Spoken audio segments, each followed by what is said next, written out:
Hey guys, welcome to WiFi classes. मेरा नाम है गौरव तिलथिया और आज मैं आपके लिए 2021 का सबसे ज़्यादा इम्पॉर्टेंट टॉपिक लेकर आया हूँ जिसका नाम है दोस्तों बजट। दोस्तों 1000% गारंटी है कि यहाँ से क्वेश्चन ज़रूर बनेगा, इसलिए ईमानदारी से अच्छे से पढ़ लेना क्योंकि आपका टाइम बहुत क्रूशियल है, तो वेस्ट नहीं होना चाहिए। तो मैं भी बिल्कुल ताकत से पूरी शिद्दत से पढ़ाऊँगा, आप भी बहुत ईमानदारी से पढ़ना। चलो भाई प्रॉपर बताऊँगा मैं, स्टार्ट करते विदाउट वेस्टिंग टाइम। पहला क्वेश्चन देखो, पहला क्वेश्चन है when was the paperless budget first presented in India's history. तो पेपरलेस बजट दोस्तों पहली बार अपने इतिहास में 2021 में आया है। पेपरलेस मतलब यह है कि बिना पेपर के बजट आया है पूरा टैबलेट के अंदर, है ना, डिजिटल तरीके से। तो बहुत इंपॉर्टेंट क्वेश्चन है। क्वेश्चन यही आ सकता है कि भैया पेपरलेस बजट सबसे पहले कब आया, तो जो अभी आया है 2021 में। Okay, second question, for which financial year budget 2021 has been presented. ये कौन से फाइनेंशियल ईयर के लिए बजट आया है, तो ये दोस्तों आया है 2021 और 2022 के लिए। मैं प्रॉपर थोड़ा स्लोली पढ़ाऊंगा, जिसको लगता है तो वो स्पीड बढ़ा ले, अगर किसी को लगता है कि स्लो चल रहा है, ताकि समझ में आ पाए लोगों को, इसलिए मैं थोड़ा प्रॉपर पढ़ाऊंगा। ओके, थर्ड पॉइंट है when was the union budget 2021-2022 presented in parliament. तो दोस्तों जो 2021-2022 का जो बजट आया है यूनियन बजट, वो किस डेट को प्रेजेंट किया गया है, ये इंपॉर्टेंट क्वेश्चन है। तो इसका आंसर है 1 फरवरी को, है ना। अभी 1 फरवरी को आया है, इसलिए डेट को ज़रूर याद रखिएगा, क्वेश्चन आ सकता है क्योंकि बजट बहुत इंपॉर्टेंट बात है ना, पूरे देश की बात है, तो ये क्वेश्चन बनना ज़रूरी है यहाँ से। ये देखो, who has presented union budget 2021-2022। 2021-2022 का यूनियन बजट किसने प्रेजेंट किया, दुनिया का सबसे ज़्यादा इंपॉर्टेंट क्वेश्चन, इसको अच्छे से याद कर लेना भाई। इनका नाम है निर्मला सीतारमण। क्या नाम है दोस्तों? निर्मला सीतारमण। ये अपनी फाइनेंस मिनिस्टर हैं। ओके, फिफ्थ पॉइंट है word budget has been used in which article of the Indian constitution. तो दोस्तों ये आर्टिकल 112 में बजट के बारे में बात करी गई है, लेकिन ये बजट टर्म को यूज़ नहीं करते, बजट का दूसरा नाम लिखते हैं। संविधान में, संविधान की किताब में ये बजट को नहीं लिखकर एक दूसरा नाम लिखा, जो कि मैं अब बताऊंगा, जो नीचे लिखा हुआ है ना। तो ध्यान से देखिएगा। तो अभी के लिए ये याद रखिए कि आर्टिकल 112 में बजट के बारे में बात करी गई है। ओके, सिक्स्थ पॉइंट देखिए ध्यान से बिल्कुल, which word has been used in Indian constitution in place of budget. अपने भारत के संविधान में बजट की जगह कौन से नाम से संबोधित करते हैं, कौन सा नाम यूज़ करते हैं, तो इसे बजट को बोलते हैं एनुअल फाइनेंशियल रिपोर्ट। बहुत ही ज़्यादा इंपॉर्टेंट है, इस चीज़ को ध्यान रखिएगा। क्या बोलते हैं दोस्तों? Annual financial report. तो दोस्तों समझ में आया, इंपॉर्टेंट है, ध्यान रखिएगा। सेवंथ पॉइंट देखिए, विच article of the constitution mentions about annual financial report. यही बात फिर से बोल दी कि एनुअल फाइनेंशियल रिपोर्ट किस आर्टिकल में बताया गया है, तो एनुअल फाइनेंशियल रिपोर्ट के बारे में आर्टिकल 112 में बताया गया है। बहुत इंपॉर्टेंट है, ध्यान रखिएगा। Article 112 annual financial report budget के बारे में है, और आर्टिकल 110 याद आ गया, बहुत इंपॉर्टेंट इसलिए बता रहा हूँ। आर्टिकल 110 है दोस्तों मनी बिल, दुनिया का सबसे खतरनाक और सबसे इंपॉर्टेंट आर्टिकल, तो ध्यान रखिएगा। ये आर्टिकल 110 क्या है? मनी बिल, ध्यान रखने वाली बात है। 8th क्वेश्चन देखिए दोस्तों, ये है who became first full time female finance minister of India. इनका नाम फिर से ध्यान रख लो, निर्मला सीतारमण भैया पहली full time female finance minister of India बनी है। ये याद रखने वाली बातें हैं, इसमें कोई ट्रिक नहीं चलेगी, इसलिए एक बार फटाफट पढ़ लो अच्छे से। 9th question, who was the first female finance minister of India. पहली फीमेल फाइनेंस मिनिस्टर कौन थी? ये क्वेश्चन भी इंपॉर्टेंट बन गया क्योंकि बजट की बात चल रही है और फाइनेंस मिनिस्टर का बड़ा नाम चल रहा है अभी मार्केट में, तो पता क्वेश्चन आ सकता है कि पहली फीमेल फाइनेंस मिनिस्टर कौन थी इंडिया की। इनका नाम था दोस्तों इंदिरा गांधी। ठीक है, बहुत इंपॉर्टेंट ये वाली बात। 10th वाला क्या है? Who became the first female finance minister to represent budget continuously for the third time. कौन सी फीमेल फाइनेंस मिनिस्टर है जिसने बजट कंटिन्यूसली 1, 2, 3 बार कंटिन्यू लेकर आई हैं? उनका नाम है दोस्तों निर्मला सीतारमण, है ना, ध्यान रखने वाली बात है और इंपॉर्टेंट है ये। 11th वाला देखो, name the 3 prime ministers of India who have presented budget in their prime ministerial term. उनके जब वो प्राइम मिनिस्टर की टर्म में थे तब वो कौन से 3 प्राइम मिनिस्टर थे जिन्होंने बजट प्रेजेंट किया था। तो ये क्वेश्चन भी इंपॉर्टेंट बन गया है, मैंने आप ही के लिए वीडियो बनाया है ताकि आपकी ग्रोथ हो सके और आपको कुछ मतलब लाइफ में चेंज आए और आपके बेनिफिट मिले, बस इसलिए। तो अच्छे से याद करो इसको। कौन 3 वो प्राइम मिनिस्टर थे? एक थे जवाहरलाल नेहरू जिनने बजट पेश किया था, दूसरे राजीव गांधी और तीसरे इंदिरा गांधी। ओके, तो ध्यान रखिएगा इस बात को भी, लास्ट में एक बार रिवीजन करवा दूंगा तो आपको ज़्यादा याद रहेगा। 12th, who has presented first union budget of independent India. ये भी बहुत इंपॉर्टेंट क्वेश्चन हो गया कि भैया पहला union budget of independent India, स्वतंत्र भारत का पहला बजट किसने पेश किया था। ये वर्ल्ड क्लास क्वेश्चन है, इनका नाम सुनो। इनका नाम है आर के षणमुखन शेट्टी। क्या दोस्तों, आर के षणमुखन शेट्टी। ये वो वाले शेट्टी बोलते हैं ना, शेट्टी लोगों से बना कर रखो मुंबई में अगर टिकना है तो इस तरीके से आप लिंक कर सकते हो कि आर के षणमुखन शेट्टी पहले यूनियन बजट पेश करने वाले थे ये बंदे, जो इंडिपेंडेंट इंडिया के, स्वतंत्र भारत होने के बाद। तो ये नाम याद रखिएगा दोस्तों। 13th है, when was the first union budget of independent India presented by R K Shanmukham Shetty. ये तो पता चल गया कि स्वतंत्र भारत का पहला budget are K Shanmukham Shetty ने पेश किया था, लेकिन डेट क्या थी भाई मेरे, ये पता होना ज़रूरी है। ये थी 26 नवंबर 1947, ठीक है। 26 नवंबर 1947, ये मान के चलो कि अपना भारत आज़ाद हो गया था। ऑब्वियसली इंडिपेंडेंट इंडिया की बात चल रही है। जब अपना भारत आज़ाद हो गया था 1947 में, तो उसके 2-3 महीने बाद क्या होगा, ठीक है, 15 अगस्त को हुआ था। उसके बाद अपने अगस्त का सितंबर, अक्टूबर, नवंबर, बस 2-3 महीने बाद ये आ गया। तो आप इस तरीके से याद कर सकते हैं। 14th वाला देखो दोस्तों, ये क्या है, what is the meaning of the word budget. Budget का एक तरीके से मीनिंग क्या है, तो इसमें इसका आंसर है लेदर बैग।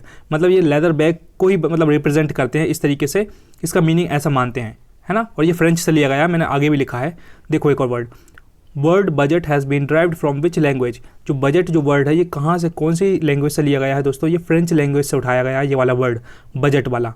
ओके, आगे क्या है 16 वाला, ये देखिए, who is known as the father of Indian budget system. ये भी इंपॉर्टेंट क्वेश्चन है। अभी तो अपन ने सारी बात कर ली कि किसने पेश किया, किसने नहीं किया, कौन कौन ने कंसिस्टेंटली 3 बार किया, है ना। लेकिन ये क्वेश्चन ये है कि who is known as the father of Indian budget system. Budget system का फादर किसे बोलते हैं, इनका नाम बिल्कुल ध्यान से याद रखिएगा, जेम्स विल्सन। क्या नाम है दोस्तों, James Wilson is known as the father of Indian budget system. Indian budget system के फादर कौन है, James Wilson. 17th, who is presented as the first budget of India. देखो पहला बजट इंडिया का किसने प्रेजेंट किया था, ये स्वतंत्र भारत के बाद का बजट नहीं है, ये पहला बजट ऑफ इंडिया पूछा है, तो इनका नाम है जेम्स विल्सन। दोस्तों इसलिए मैं इतना फोकस करके बता रहा हूँ क्योंकि क्वेश्चन ये आते हैं। मान लो क्वेश्चन उन्होंने आप दूसरे टॉपिक से दे दिया कि व्हाइट रिवॉल्यूशन के फादर कौन है, ब्लू रिवॉल्यूशन के फादर कौन है, इस तरीके से क्वेश्चन आते हैं कि नहीं। तो इसी तरीके से ये वाला क्वेश्चन भी आ सकता है कि भैया पहले यूनियन बजट्स के फादर कौन है, तो जेम्स विल्सन आपको पता होना चाहिए। बस यही कहना है मुझे ताकि आपकी हेल्प हो। ठीक है, ये हो गया भैया। 18th, when was the first budget of India presented. जब पहला बजट इंडिया में आया था तब कब प्रेजेंट हुआ था, ये डेट भी इंपॉर्टेंट है। ये हुआ था दोस्तों बहुत पहले, 18 फरवरी 1860। 18 ये वाला और ये भी 18, तो लिंक कर सकते हैं। 18 फरवरी 1860 को पहला बजट इंडिया में प्रेजेंट हुआ था। ओके, 19th क्वेश्चन देखिए, who has presented the first budget of Republic of India. तो इनका नाम क्या है भैया, जो रिपब्लिक ऑफ इंडिया के लिए जो पहला बजट प्रेजेंट हुआ था, इनका नाम है जॉन मैथाई। क्या नाम है दोस्तों, जॉन मैथाई। ओके, इसको भी ध्यान रखिएगा। 20 नंबर का देखिए, when was the first budget of Republic of India presented. अभी ये बात आई कि पहला बजट आया, उसकी डेट पूछ ली। अब ये पूछा कि रिपब्लिक ऑफ इंडिया का बजट आया, जॉन मैथाई ने किया, लेकिन उसकी डेट बताओ आप। उसकी डेट है 28 फरवरी 1950। ये काफ़ी टाइम बाद हुआ, ये 28 फरवरी 1950। और फरवरी आंसर क्यों आ रहा है दोस्तों, क्योंकि बजट हमेशा फरवरी में ही पेश होता है, इसलिए फरवरी है ना। तो जब भी ऑप्शन देखे कहीं अगर फरवरी की जगह मार्च अप्रैल लिखा ना, सीधा कट मार देना, फरवरी वाला देखना सबसे पहले। और डेट आपको याद रखनी पड़ेगी, कोई तरीका नहीं मेरे भाई। अगर आप सिंसियर हो, लाइफ में ग्रोथ चाहिए है, एग्जाम क्रैक करना है, तो थोड़ी कीमत तो चुकानी पड़ेगी। Doesn't matter what, you have to work every single day towards your dream, है ना। आपको करना पड़ेगा, कोई तरीका नहीं है। पॉजिटिवली करो, बिल्कुल इंथुजियाज्म के साथ, और धूम मचा दोगे आप, देखना। 21 देखो, which politician holds the record of presenting union budget for the maximum number of times. सबसे ज़्यादा बार बजट किसने पेश किया, सीधा सीधा क्वेश्चन ये है। तो इनका आंसर है मोरारजी देसाई भैया, 10 बार। देख रहा हो, ये तो दुनिया का सबसे इंपॉर्टेंट क्वेश्चन हो गया कि सबसे ज़्यादा बजट किसने पेश किया, मोरारजी देसाई ने। दोस्तों बहुत इंपॉर्टेंट है, बहुत ही ज़्यादा इंपॉर्टेंट है। ठीक है, अभी बजट के बारे में बात चल रही है, इसलिए मोरारजी देसाई के बारे में मैं और कुछ नहीं बता रहा हूँ, वरना मैं बता देता कि 1978 है ना, जो अपना अमेंडमेंट हुआ था इस तरीके से, और सारा 42nd अमेंडमेंट और 44th अमेंडमेंट एक्ट इससे ही रिलेटेड है सारा का सारा। बट मैं अभी आप डाइवर्ट नहीं करूँगा, अभी बस इस पर बात होगी, बजट पे। What was the exact date of presenting union budget before 2017? ये भी इंपॉर्टेंट क्वेश्चन, एक बार फिर से पढ़ेंगे। What was the exact date of presenting union budget before 2017? 2017 के पहले एग्जैक्ट डेट क्या थी बजट प्रेजेंट करने के लिए? वो डेट थी दोस्तों 28 फरवरी, है ना। फरवरी में बिल्कुल 28 दिन होते हैं ना, तो बिल्कुल लास्ट डे 28 फरवरी उसकी डेट होती थी 2017 के जस्ट पहले तक। लेकिन अब आगे क्वेश्चन देखो, after 2017 which date has been chosen for presenting budget. 2017 के बाद कौन सी डेट को चूज़ कर लिया गया कि भैया अब 28 फरवरी को नहीं अपन पेश करेंगे, अब अपन पेश करेंगे, नई डेट आ गई है 1 फरवरी। ध्यान रखिएगा 2017 के पहले 28 फरवरी चलता था, लेकिन फरवरी के महीने में ही 2017 के बाद 1 फरवरी कर दिया, बिल्कुल पहले दिन ही टंटा खत्म करो, बजट पेश करो, बस इसको ध्यान रखिएगा, इंपॉर्टेंट क्वेश्चन हो गया। 24 जो है दोस्तों, interim budget is known by which name. Interim budget को कौन कौन से नेम से जाना जाता है? 2 नाम है, mini budget and second vote on account. ध्यान रखिएगा, इसको आ सकता है क्वेश्चन, इंटरिम बजट को कौन से नाम से जाना जाता है? मिनी बजट और वोट ऑन अकाउंट। ओके, चलो दोस्तों, ये तो मैंने पढ़ा दिया, लेकिन बजट आया है तो बजट के बारे में कुछ बातें आपको ज़रूर पता होनी चाहिए, एग्जाम पॉइंट ऑफ व्यू से आपके लिए बहुत इंपॉर्टेंट है। सिंसियरिटी से देखना, आपका टाइम बिल्कुल वेस्ट नहीं होगा और आपका टाइम बहुत क्रूशियल, इसलिए ध्यान से पढ़ना और कुछ यहाँ से सीख के जाना मेरे भाई, ऐसे टाइम पास करके मत जाना, बस मेरी यही रिक्वेस्ट है आपसे। तो ध्यान से पढ़ लो, मतलब इसके बाद आपको लगेगा कि हाँ बजट के बारे में हमको कुछ तो पता है, तो अच्छे से पढ़ना इसको। यूनियन बजट 2021 आया है, जिसके इंपॉर्टेंट पॉइंट्स क्या है दोस्तों, ध्यान से सुनो। While presenting the Union Budget for 2021-2022, Finance Minister Nirmala Sitharaman said that budget proposals for this financial year rest on 6 pillars। उन्होंने जो बजट पेश किया, उन्होंने बोला कि भैया ये बजट की 6 पिलर्स है, 6 पिलर पर पूरा बजट डिपेंड करता है। तो नाम सुनो पहले उनके, क्योंकि यूपीएससी तक में ऐसे क्वेश्चन आ जाएंगे कि कौन कौन से 6 पिलर थे, और बेसिक सीजीएल लेवल में, सीएचएसएल लेवल में, आरआरबी एनटीपीसी में इस तरीके आ जाते हैं कि एक आध नाम बताओ। पहला, health and wellbeing. Second, physical and financial capital and infrastructure. Third, inclusive development for aspirational India. Fourth, री इन्वोगरेटिंग ह्यूमन कैपिटल। फिफ्थ, इनोवेशन पर काम करेंगे। सिक्स्थ, मिनिमम गवर्नमेंट होगी और मैक्सिमम गवर्नेंस होगी। ये 6 पिलर थे, एक बार पढ़ लीजिए, है ना, हेल्प मिलेगी। अब ध्यान से सुनो भाई, हेल्थ और सैनिटेशन में क्या क्या इंप्रूवमेंट होगा, ज़रूर पढ़ना भाई, ज़रूर हेल्प मिलेगी आपको, ध्यान से पढ़ना, बिल्कुल फोकस्ड होके, है ना, वरना फिर टाइम वेस्ट हो जाएगा, सेंस नहीं निकलेगा आपके टाइम का और मेरे टाइम का, दोनों के, ठीक है। हेल्थ और सैनिटेशन में क्या बात हुई है? A new scheme titled as PM Atmanirbhar Swasth Bharat Yojana is going to be launched to develop primary health care, secondary health care और टर्शरी हेल्थ केयर। नाम क्या योजना का, ध्यान रखिए, कोई पूछ सकता है कि बजट में कौन सी योजना के बारे में बात हुई थी, तो पीएम आत्मनिर्भर स्वस्थ भारत योजना। ओके, 3 चीज़ पर काम करेगी, प्राइमरी हेल्थ केयर, सेकेंडरी और tertiary. Second point, mission Poshan 2.0, ये एक मिशन है, Poshan 2.0 is going to be launched to improve the nutritional outcomes across 112 aspirational district.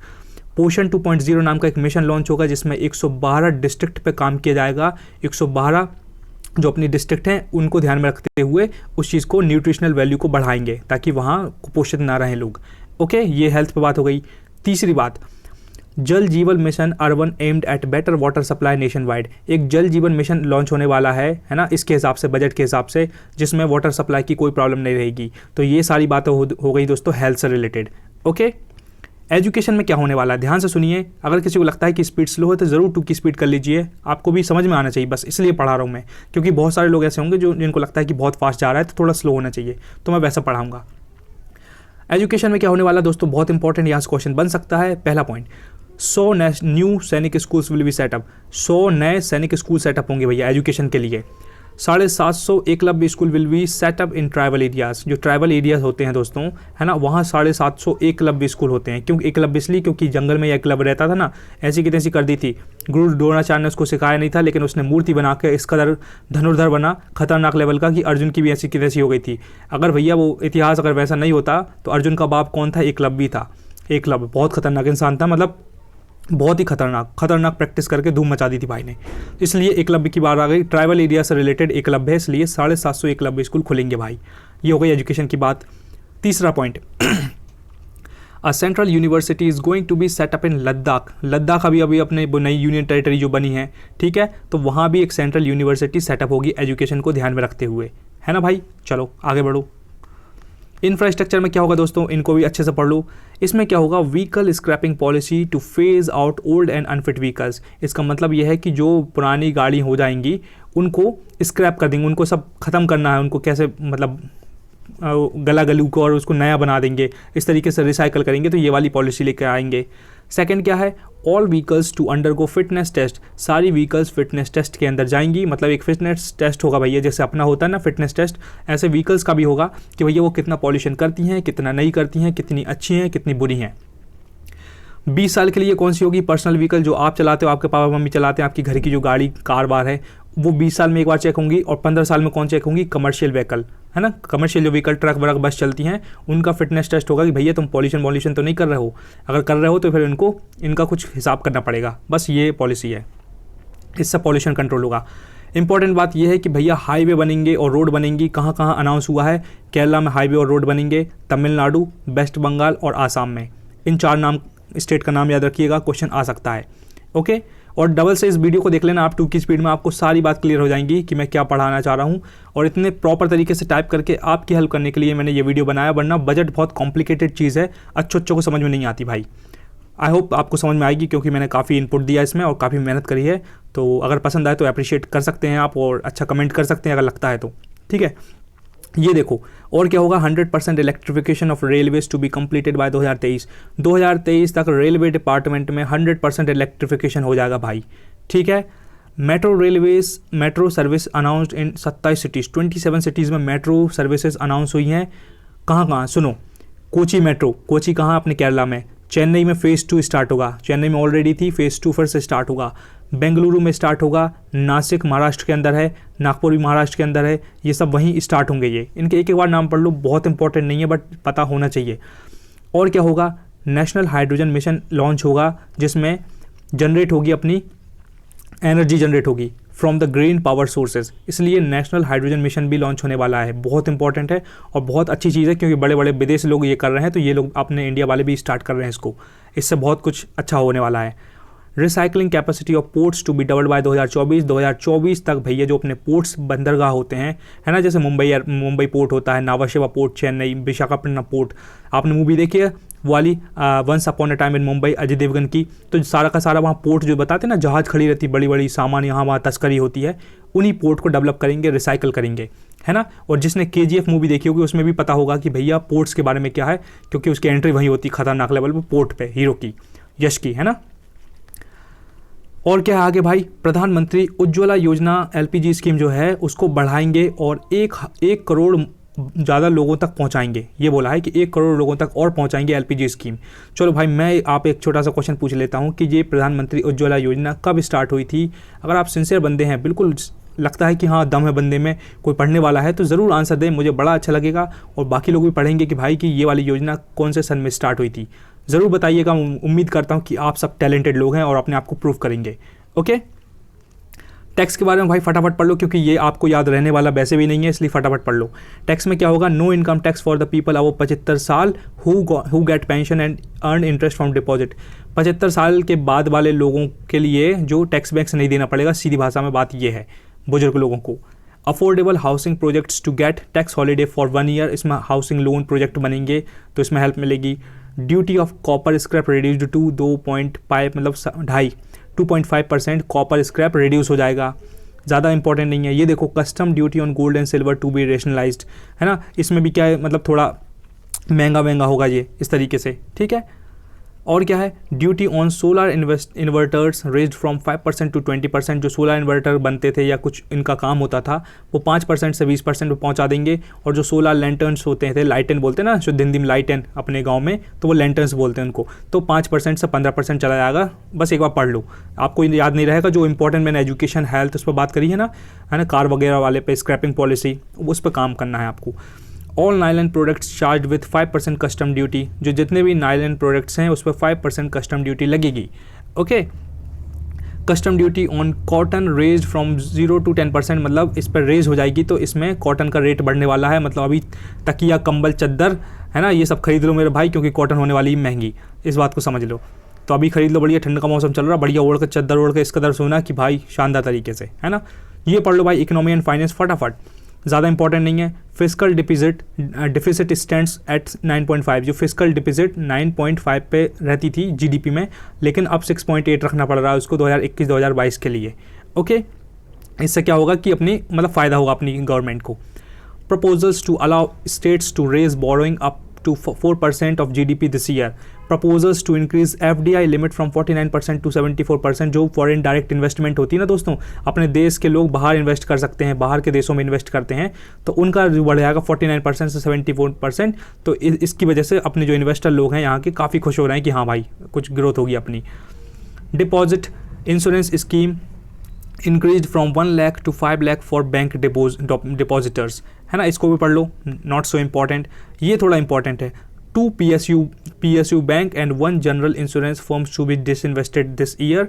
ये PSU बैंक और ये जनरल इंश्योरेंस, जो PSU बोल रहे हैं ना, PSU जो बोलते हैं सेक्टर्स होते हैं, वो थोड़े उसको कम करेंगे। उनका जो पलड़ा भारी रहता है ना कि भैया 60%, 70%, 100% उन पर कंट्रोल रहता है, तो वो थोड़ा कम होगा।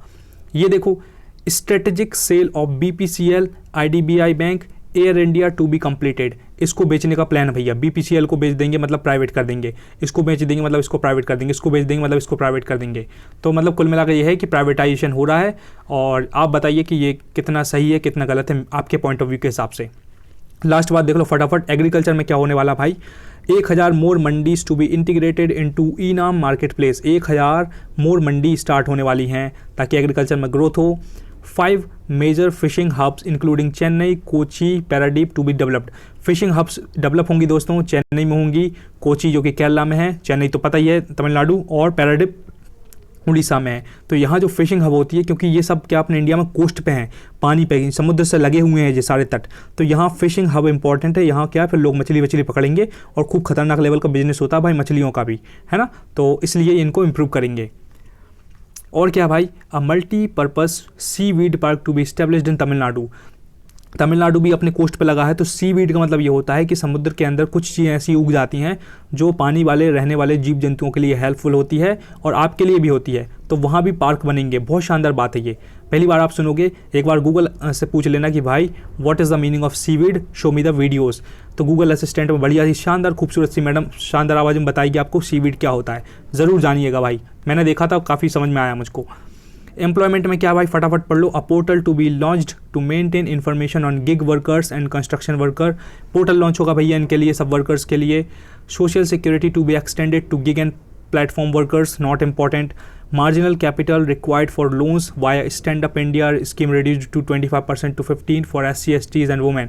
25% से भैया 15% तक रिड्यूस हो जाएगा इनका मार्जिनल कैपिटल जो रहेगा, है ना, तो SC ST को लिए बड़ा फ़ायदा है। चलो भाई, मैंने पूरी ताकत से पढ़ा दिया। लास्ट बार एक बार रिवाइज करवा देता हूँ, क्या बस सिर्फ ऊपर के ऑब्जेक्टिव्स जो भी हैं, ताकि आप बिल्कुल ना भूलें। पहला भैया, पहला पेपरलेस बजट कब पेश हुआ है, 2021 में हुआ है, टैबलेट में डिजिटल तरीके से। विच फाइनेंशियल ईयर, 2021 बजट जो पेश हुआ है 2021-2022 के लिए हुआ है। जल्दी जल्दी पढ़ाऊंगा ताकि आपका टाइम वेस्ट ना हो और यूज़ हो। और जो when was the union budget 2021-2022 presented in parliament, 1 फरवरी को भैया बजट अपना आ गया है, डेट याद रखिएगा। Who has presented union budget 2021-2022, Nirmala Sitharaman. Word budget has been used in the which article, 112 article में यूज़ किया है। Which word has been used in Indian constitution in place of budget, budget की जगह पे कौन सा वर्ड यूज़ हुआ है, एनुअल फाइनेंशियल रिपोर्ट, याद रखिएगा। क्वेश्चन ये बना देगा, एग्जामिनर बड़ा टैलेंटेड है, वो बोलेगा annual financial report is related to which article, 110, 111, 112, 113, तो आपको 112 आना चाहिए आंसर, है ना, ऐसे क्वेश्चन आते हैं भाई। 7th, which article of constitution mentions about annual financial report, article 112। 8th, who became the first full-time female finance minister of India, Nirmala Sitharaman. Who was the first female finance minister of India, Indira Gandhi. Who became the first female finance minister to represent budget continuously for the 3rd time, Nirmala Sitharaman. 11th वाला है, name the 3 prime ministers of India who have presented budget in their prime ministerial term, Jawaharlal Nehru, Rajiv Gandhi and Indira Gandhi, नाम याद रखिएगा। 12th है, who has presented first union budget of independent India, नाम था R.K. शनमुखन Shetty. पहले स्वतंत्र भारत का पहला बजट R.K. शनमुखन शेट्टी ने पेश किया था। कब किया था, डेट याद रखो, 26 नवंबर 1947 को किया था। और मीनिंग क्या बजट का, लेदर बैग बोलते हैं। और ये लैंग्वेज कहाँ से ली गई है, फ्रेंच लैंग्वेज से ये बजट नाम का वर्ड उठाया गया है, ये इसका आंसर है। 16th है भैया, कौन है father of Indian budget system, Indian budget system का फादर कौन है, जेम्स विल्सन है। पहला बजट ऑफ इंडिया कौन ने पेश किया था, जेम्स विल्सन ने पेश किया था। First budget of India present कब हुआ था, 18 फरवरी 1860 को हुआ था। पहला बजट इंडिया में प्रेजेंट जो हुआ था बहुत पहले हुआ था, 1860 में, डेट याद रखिएगा, भूल मत जाना मेरे भाई यार, वरना सेंस नहीं निकलेगा यार। बड़ी मेहनत से पढ़ा रहा हूँ और आपको लग रहा होगा कि कंटेंट में दम है, और मैं उम्मीद करता हूँ कि आप बहुत सिंसियरिटी से पढ़ रहे होंगे और ज़रूर लाइफ में ग्रोथ करेंगे। Who has presented in the first budget of Republic of India, John Mathai. When was the first budget of Republic of India presented, 28 February 1950। Republic India की बात आएगी तो ये 1950 में हुआ था और ये 1860 में पहला हुआ था, ध्यान रखिएगा। 21 में क्या है कि सबसे ज़्यादा नंबर ऑफ टाइम्स किसने बजट पेश किया भाई अपनी पूरे भारत के इतिहास में, मोरारजी देसाई, बहुत शानदार बंदे थे ये। What was the exact date of presenting union budget before 2017। 2017 के पहले बजट 28 फरवरी को पेश होता था, लेकिन 2017 के बाद 1 फरवरी से स्टार्ट हो गया, मतलब अब जो बजट पेश होंगे हर बार 1 साल मतलब 1 फरवरी को होंगे।